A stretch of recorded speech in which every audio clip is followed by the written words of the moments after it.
I got the Da Vinci on my computer. You know what?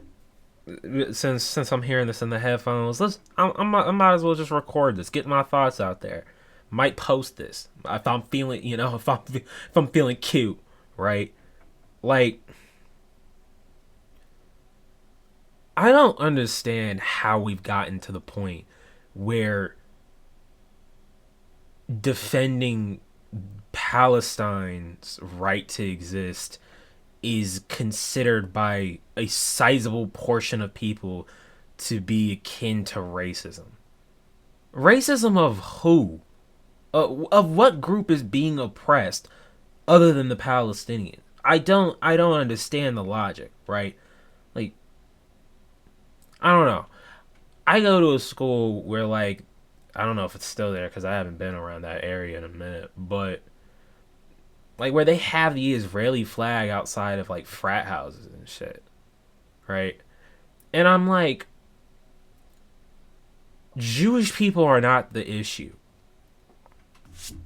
I can't, I don't think people who really, I mean, they obviously don't care for the most part, but I think a sizable portion of them need to at least understand or hear it from the horse's mouth themselves that when you hear these people defending Palestine, they are not doing it out of some kind of like death to America. Like a lot of these are Americans, right? A lot of the people who are not on the on Israel's side are Americans who would be also under the ire of a lot of these Middle Eastern political organizations, right?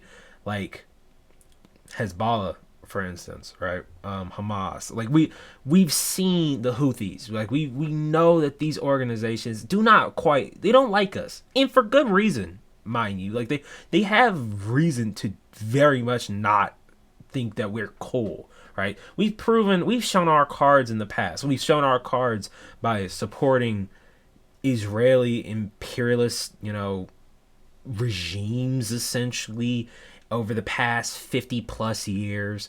We've shown our hands by supporting our own imperialist regime, in Iraq, in Afghanistan, in Syria. Like we've shown our hands about a billion times at this point.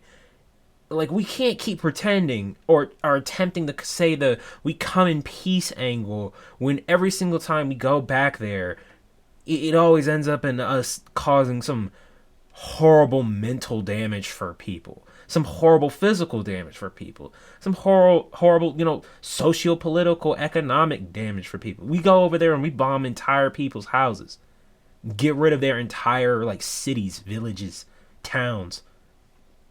No wonder they don't fucking like us, right? But I have always been confused about the idea that like somehow defending Palestine is the racist option, right? Like, no. Nobody that is defending Palestine, most of them don't hate Jewish people, right?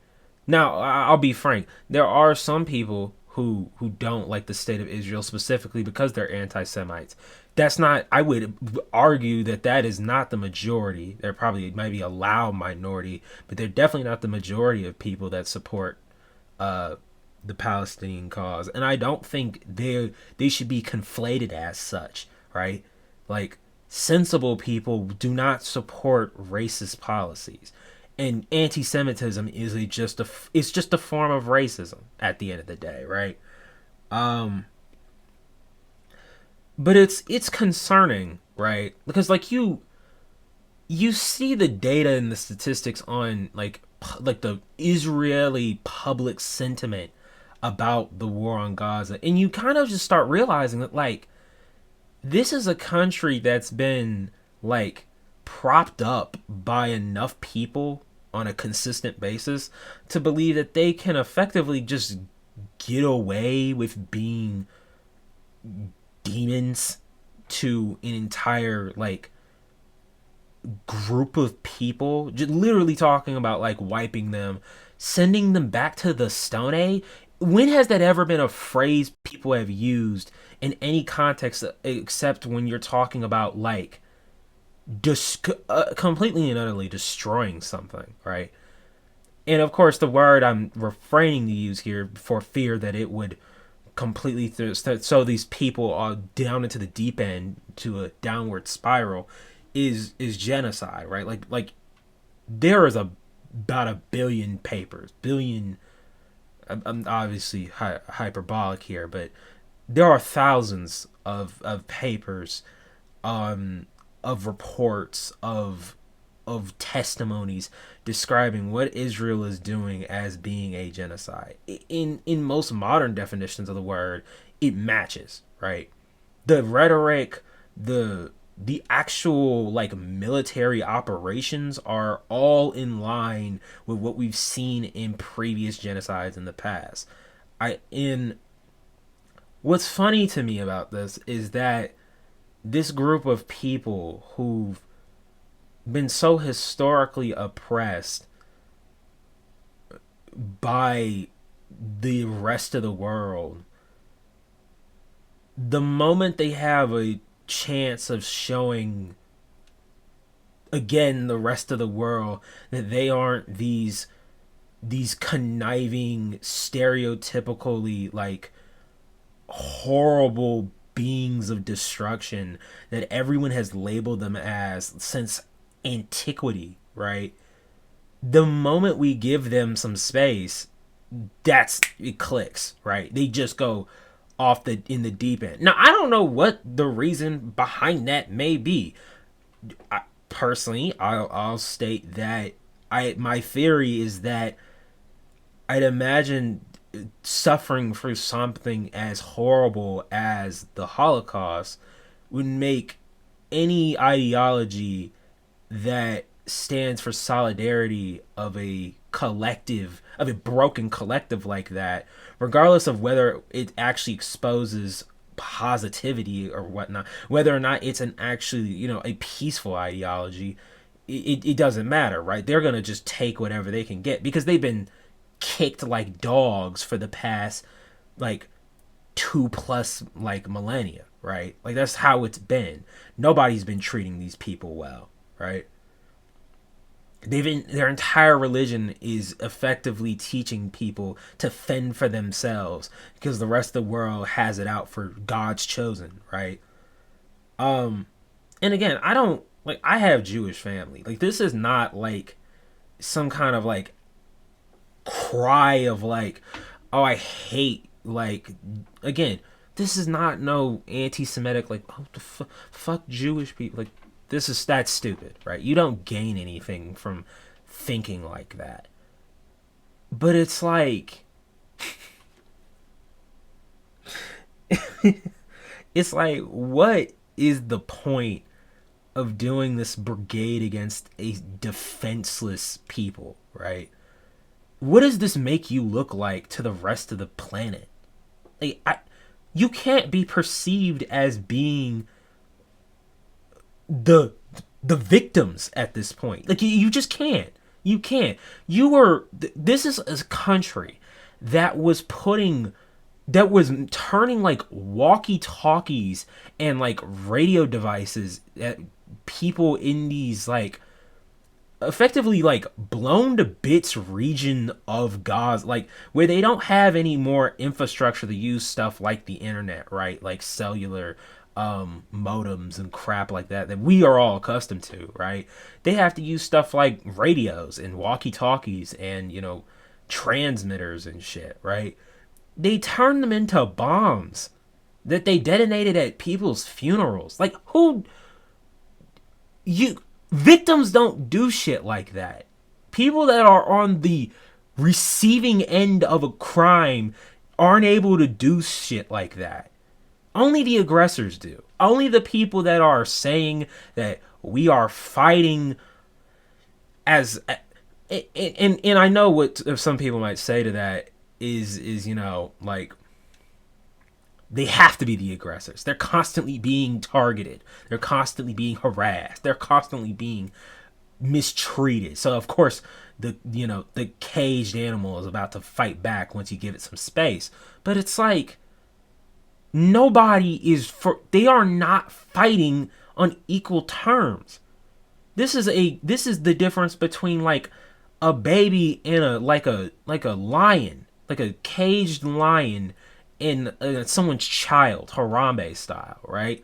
Like this is hydrogen bomb versus baby type of shit. Looking at the statistics, just look at the statistics at the casualty numbers. Just go on Wikipedia. You can find it in every single Israeli Palestinian Gazan conflict that has happened in the past 30 something fucking years. You will consistently see that the statistics for deaths, especially civilian deaths, skews heavily like negatively toward for the Gazans, right? Like whatever that may look like, whether it be the attacks back in the mid to late 2010s, or was it like back when I was a child when they were doing attacks in the late 2000s and the early 2000s, right? Like they're never on an equal playing field, right? Like again, I feel like my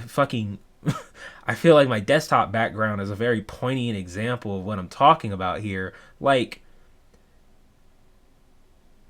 in a similar fashion to Kogias again, like, the Britannian army was fighting a bunch of people whose best weapons were several generations back. Like, this would be the equivalent of, like, folks in North Korea having to fight the folks in South Korea, right? I don't know if you folks know this, but it's like, those people in North Korea are using weaponry that has been outdated from probably like I would say they're consistently probably a 20-30 year gap between them and the rest of the planet, right? Like they're still using AKs from like the Cold War. They're still using weaponry from like all dated all the way back to maybe even the Korean War. It's ancient shit, right? Like we have footage of this, right? So it's like the playing field between these two entities is not at all equal. We are dealing with a people that you have already excised from their land that they have inhabited for at some point hundreds of fucking years, right? You've thrown them out. They come back saying that we want our shit back. Rightfully so, or reparations, whatever you want to describe it as. They want some kind of comeuppance, right? And your response is just to start carpet bombing them. You can't be considered a victim anymore. Like, there's this joke in... Is it Chapo? I forget. Some fucking podcast or show I watched that was like, imagine still being like, I'm really down and out because of the great fucking recession. Like, imagine still saying to somebody a solid like 17 years later that you're still blaming all of your economic woes on a recession that we have not only bounced back from, but effectively have made null and void ever since it's happened. Not saying we've taken any real preventative measures. That's not happened. But we've effectively redid the economy well enough to the point where we don't have to worry about an event like that happening again unless some kind of extraneous circumstance occurs, a la COVID, right? It's like, you can't keep saying that, like, man, the housing market's that. Like, no, gang. It doesn't work like that. At a certain point, like, folks, you gotta understand, like, you can't be saying shit about, like, World War II. World War II, literally to the day, I think, ended almost, fucking 70 years, yeah, like around, yeah, like 80, 70 years ago, like almost to the exact, like the 080 number. Like, bro, no, no, what are we doing here? Y'all really, and I get it. Don't get it twisted. Nobody is making the excuse that what the Jewish people as a whole went through in the Holocaust is necessarily like excusable in any sense of the term, right? Like, nobody is saying that. I don't think, at least. Again, anti-Semites notwithstanding. But like, you can no longer put everything that someone, you cannot put every criticism of the Jewish community or the state of Israel or individual Jewish people in general as being by being having some kind of anti-Semitic charge attached to it. Not every fucking opponent of Israel is inherently an anti-Semite. In fact, a lot of them tend to be Semitic. A lot of them are Jewish or people or Israelites themselves who are citizens of the state. Now, they are a vast minority, right? Don't get it twisted. The vast majority of people in the state of Israel itself support the IDF. It's very sad to see that an entire state, not too dissimilar from a certain country in the 1930s and 40s, has been completely taken over by this ideology that espouses that because of their past grievances placed upon them by mysterious others, that they have the right to just start destroying everything that they see for their own quote unquote protection, right? Does this not sound similar to anything? This is not jogging your memory. I don't know. They say, like, I don't know why this line keeps coming up this week, but like, they say that history tends to like rhyme more than it repeats, right? That the actions are similar, but the names, the people, the places, the events, those can shift, they change, but the general idea of it all stays the same, right? I don't know. Maybe there's some YN young niggas weird political take about why a country full of effectively white people shouldn't be allowed to do what a country full of white people did to an entirely different race of minority peoples before, are they're attempting to do it again, right? That maybe they shouldn't be allowed to do as such. Maybe we as an international community, whatever the fuck that means, should probably do something about it before it gets bad, really bad, very fast. But in all honesty, I think the time to act at this point is past. I think it's going to get as bad as possible very quickly because we have stayed completely mum about it. Here in the States, our government, depend no matter what side you fucking voted for, Democrat or Republican, seems to be on the side of Israel, which is a fucking, that's horrifying, right? But you know, should I be surprised? Excuse me. Probably not. I think I've stopped being surprised by our current government at this point when it comes to foreign policy. I guess we'll have to just keep on winning, right? So much winning that you want it to stop. Yeah, I just want everything to stop at this point.